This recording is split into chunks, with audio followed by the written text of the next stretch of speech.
ರಾಜ್ಯ ಸರ್ಕಾರ ಈಗಾಗಲೇ 2 ವರ್ಷ ಪೂರೈಕೆ ಮಾಡಿರ್ತಕ್ಕಂಥದ್ದಲ್ಲೂ ಕೂಡ ಪ್ರಮುಖವಾಗಿ 2 ವರ್ಷ ಪೂರೈಕೆ ಹಿನ್ನೆಲೆಯಲ್ಲಿ ಒಂದು ಬೃಹತ್ ಪ್ರಮಾಣದ ಸಾಧನಾ ಸಮಾವೇಶ ಅಂತಕ್ಕಂಥ ಒಂದು ನಿಟ್ಟಿನಲ್ಲಿ ಒಂದು ಬೃಹತ್ ಕಾರ್ಯಕ್ರಮವನ್ನು ಮಾಡ್ತಾ ಇದ್ದಾರೆ. ನಾನೀಗ ಇರುವಂಥದ್ದು ವಿಜಯನಗರ ಜಿಲ್ಲೆಯ ಹೊಸಪೇಟೆ ತಾಲೂಕಿನ ಪುನೀತ್ ರಾಜ್ಕುಮಾರ್ ಜಿಲ್ಲಾ ಕ್ರೀಡಾಂಗಣದಲ್ಲಿದ್ದೇನೆ.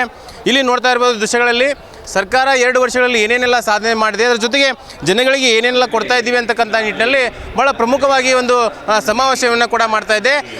ಸಮರ್ಪಣಾ ಸಂಕಲ್ಪ ಅನ್ನತಕ್ಕಂಥ ಒಂದು ಹೆಸರಿನಲ್ಲಿ ಭಾಳಷ್ಟು ಸರ್ಕಾರದ ಯೋಜನೆಗಳನ್ನ ಜನರಿಗೆ ಮುಟ್ಟಿಸುವಂಥ ನಿಟ್ಟಿನಲ್ಲಿ ಈಗಾಗಲೇ ಸರ್ಕಾರ ಮುಂದಾಗಿರ್ತಕ್ಕಂಥದ್ದು. ಹಾಗಾಗಿ 2 ವರ್ಷ ಪೂರೈಸಿದ ಹಿನ್ನೆಲೆಯಲ್ಲಿ ಮತ್ತು ಸರ್ಕಾರದ ಯೋಜನೆಗಳನ್ನು ಜನರಿಗೆ ಮುಟ್ಟಿಸ್ತಕ್ಕಂಥ ನಿಟ್ಟಿನಲ್ಲಿ ಈ ಒಂದು ಸಮರ್ಪಣಾ ಸಂಕಲ್ಪ ಸಮಾವೇಶವನ್ನು ಕೂಡ ಈಗ ಮಾಡ್ತಾ ಇದ್ದಾರೆ.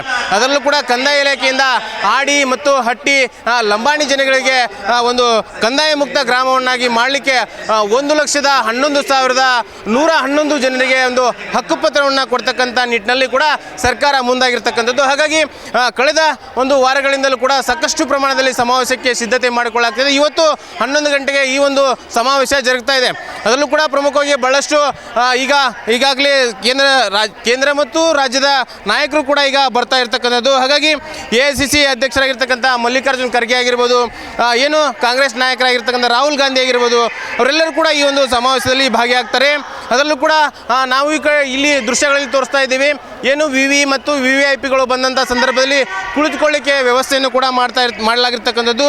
ಅದರಲ್ಲೂ ಕೂಡ 97,000 ಆಸನ ವ್ಯವಸ್ಥೆಯನ್ನು ಕೂಡ ಈಗ ಮಾಡಿಕೊಳ್ಳಲಾಗಿದೆ. ಅದರಲ್ಲೂ ಕೂಡ ಸಮಾವೇಶಕ್ಕೆ ಬಂದಂಥ ಜನರಿಗೆ ಊಟದ ವ್ಯವಸ್ಥೆಯನ್ನು ಕೂಡ ಇಲ್ಲಿ ಸರ್ಕಾರ ಮಾಡಿರ್ತಕ್ಕಂಥದ್ದು. ಅದರಲ್ಲೂ ಕೂಡ ಈಗಾಗಲೇ 4 ಲಕ್ಷ ಜನರಿಗೆ 600 ಕೌಂಟರ್ಗಳನ್ನ ತೆರೆಯುವ ಮೂಲಕ ಈ ಒಂದು ಊಟಕ್ಕೆ ವ್ಯವಸ್ಥೆಯನ್ನು ಕೂಡ ಮಾಡಿಕೊಳ್ಳಲಾಗಿರ್ತಕ್ಕಂಥದ್ದು. ಅದರಲ್ಲೂ ಕೂಡ ಇವತ್ತು ಈಗಾಗಲೇ 9-10 ಗಂಟೆ ಸುಮಾರಾಗಿದೆ.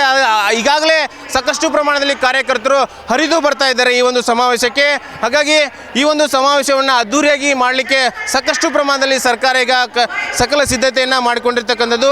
ಈಗಾಗಲೇ ಏನು ಸಮಾವೇಶಕ್ಕೆ ಬಂದಂಥ ಜನಗಳಿಗೆ ಉಳ್ಕೊಳ್ಳಿಕ್ಕೆ 200 ಎಕರೆಯಲ್ಲಿ ಕೂಡ ಈಗ ಒಂದು ಪಾರ್ಕಿಂಗ್ ವ್ಯವಸ್ಥೆಯನ್ನು ಕೂಡ ಮಾಡಲಾಗಿರ್ತಕ್ಕಂಥದ್ದು. ಅದರಲ್ಲೂ ಕೂಡ ಸಮಾವೇಶ ನಡೆಯುವಂಥ ಸಂದರ್ಭದಲ್ಲಿ ಯಾವುದೇ ರೀತಿಯಾಗಿ ವಾಹನ ಸಂಚಾರಕ್ಕೆ ಅಡಚಣೆ ಆಗಬಾರ್ದು ಅಂತಕ್ಕಂಥ ನಿಟ್ಟಿನಲ್ಲಿ ಕೂಡ ಏನು ಸುಗಮವಾಗಿ ಸಂಚಾರಕ್ಕೆ ಮಾರ್ಗ ಬದಲಾವಣೆಯನ್ನು ಕೂಡ ಮಾಡಲಾಗಿರ್ತಕ್ಕಂಥದ್ದು.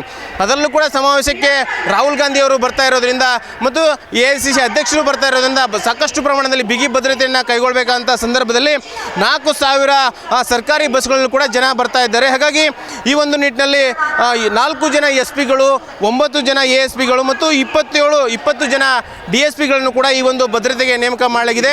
57 CPI, 144 PSI ಸೇರಿದಂತೆ 1968 ಹೆಡ್ ಕಾನ್ಸ್ಟೇಬಲ್ಗಳನ್ನು ನೇಮಕ ಮಾಡಲಾಗಿದೆ.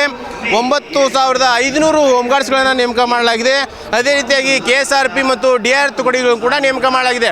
ಈ ಒಂದು ಸಂದರ್ಭದಲ್ಲಿ ಏನು ಹಿಂದೆ ಇಂದಿರಾ ಗಾಂಧಿ ಅವರು ಪ್ರಧಾನಮಂತ್ರಿಯಾಗಿದ್ದ ಸಂದರ್ಭದಲ್ಲಿ ಕೂಡ ಒಂದು ಇಂದಿರಾ ಗಾಂಧಿ ಕಟ್ಟೆ ಅಂತಕ್ಕಂಥ ಒಂದು ಮಾಡಲಾಗಿದ್ರು. ಆ ಕಟ್ಟೆಯನ್ನು ಕೂಡ ಇವತ್ತು ಮಾನ್ಯ ರಾಹುಲ್ ಗಾಂಧಿ ಅವರು ಉದ್ಘಾಟನೆ ಮಾಡಲಿದ್ದಾರೆ. ಹಾಗಾಗಿ ಈ ಒಂದು ಸರ್ಕಾರದ ಸಮರ್ಪಣಾ ಕಾರ್ಯಕ್ರಮವನ್ನು ಜನರಿಗೆ ಉಣಬಡಿಸ್ತಕ್ಕಂಥ ನಿಟ್ಟಿನಲ್ಲಿ 1 ಲಕ್ಷಕ್ಕೂ ಅಧಿಕ ಜನರಿಗೆ ಹಕ್ಕುಪತ್ರವನ್ನು ಕೊಡುವ ಮೂಲಕ ಸರ್ಕಾರದ ಸಾಧನೆಗಳನ್ನ ಜನರಿಗೆ ಮುಂದಿಡಲಿಕ್ಕೆ ರಾಜ್ಯ ಸರ್ಕಾರ ಮುಂದಾಗಿರ್ತಕ್ಕಂಥದ್ದು. ಕ್ಯಾಮರಾಮನ್ ಗಜಾನನ ಜೊತೆಗೆ ಪಾಂಡುರಂಗ ಜಂತ್ಲಿ, ಪಬ್ಲಿಕ್ ನೆಸ್ಟ್, ವಿಜಯನಗರ.